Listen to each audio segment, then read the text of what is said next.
What's that? Oh, yep. Good to go. All right.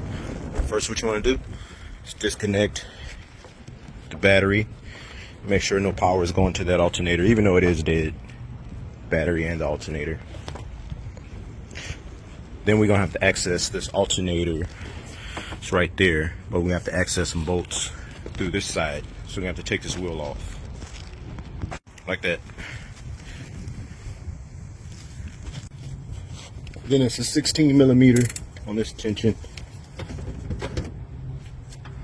Let's take the belt off. And remove this idler pulley.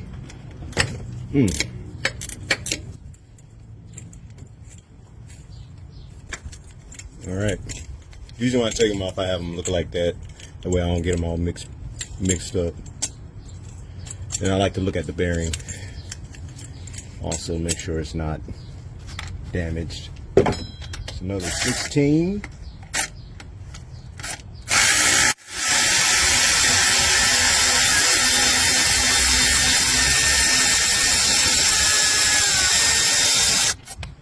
Alright, the 16 is for the alternator, the bottom bolt. Let's get that out the way. You want to take the connectors out the alternator. The back side is a 13 millimeter, and might be a little tough to take out the electrical connector itself. Try using a flat blade. And a 13 millimeter for the top bolt of the alternator.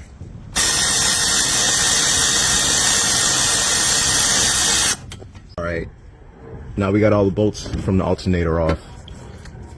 We can start dropping this AC compressor. It's going to be 313s.